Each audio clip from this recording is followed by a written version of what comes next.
ডিম ছোট বড় সকলেই পছন্দ করে। অনেকেই অনেকভাবে রান্না করে। আমিও অনেক রকমভাবে রান্না করেছি। কিন্তু কি এইভাবে কখনো রান্না করে খাওয়া হয় নাই। আজকে তাই নতুন স্টাইলে রান্না করতেছি, সেটাই আপনাদের সাথে শেয়ার করব। আসসালামু আলাইকুম, কেমন আছেন সবাই? এখানে আমি 5টা ডিম নিয়ে নিয়েছি, সিদ্ধ করে নিয়েছি। নিয়ে এখন ছিলে নিয়েছি। তারপরে এখন এই যে চাকু দিয়ে সুন্দর মতো দাগ করে দিচ্ছি। দিয়ে এখন চুলার উপরে ফ্রাই প্যান দিয়েছি চুলার উপরে। চুলার উপরে এখন তেল দিয়ে দিব। তেল দিয়ে তারপরে একটু আটা দিয়ে দিব। যখনই আমি ডিমটা ভাজতে যাব তখনই আমার ক্যামেরাটা অফ হয়ে গেছে, আমি আর বলতে পারবো না। এই ফাঁক দিয়ে তো আমি ডিম ভাজি করে নিয়েছি। তারপরে পেঁয়াজ কাঁচামরিচ কুচি দিয়ে দিয়েছি। এগুলো আর দেখাতে পারি নাই, কালো জিরাও দিয়ে দিয়েছিলাম। এই যে মধ্যখান দিয়ে জায়গা করে দিয়েছি, এখান থেকে কিন্তু কালো জিরা দিয়ে দিয়েছি। তারপরে যখন ময় মশলা দিয়েছি তখনও আবার ক্যামেরাটা অফ হয়ে গেছে। আসলে মোবাইলটা খুবই ডিস্টার্ব করছিল তখন, তাই অনেকখানি আপনাদেরকে দেখাতে পারি না, এই জন্য দুঃখিত।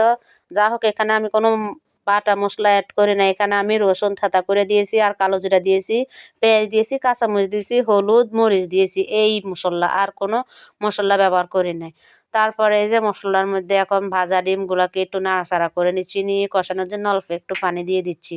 দিয়ে এখন আবার একটু ভালোভাবে নাড়াচাড়া করে নেব। নিয়ে যখন একটু ভালোভাবে কষানো হয়ে যাব মশলাটা, তখন আমি এর মধ্যে আবার কিন্তু কি পানি দিয়ে দিব। তার আগে দিয়ে আমি একটু মাংসের মশলা গুঁড়া দিয়ে দিয়েছি। আসলে যেহেতু কোনো বাটা মশলা অ্যাড করে নেয়, একটু ডিমের ফ্লেভার তো পেতেই হবে, যাতে একটু অন্যরকম ঘ্রাণ আসে, তাই একটু মাংসের মশলার গুঁড়া দিয়েছি। আসলে এই মশলাটা দিলে মানে মাংসের তারপরে ডিমের স্বাদ অন্যরকম লাগে। দিয়ে তারপর নাড়াচাড়া করে একটু পানি দিয়ে দিয়েছি। দিয়ে এখন এই যে ঝোলের জন্যে পানি যতটুকু দিয়েছি অনেকটাই শুকিয়ে গেছে। এখন আমি ভালো মতন নাড়াচাড়া করে নিচ্ছি। তারপরে একটু ভাজা জিরার গুঁড়া দিয়ে দিয়েছি। এখন লবণ দেখব। লবণ দেখা হয়ে গেছে, লবণটা পারফেক্টলি হয়ে গেছে। আমার ডিমও রান্না করা হয়ে গেছে। কেমন লাগলো আমার এই বাটা মশলা ছাড়া ডিম রান্না?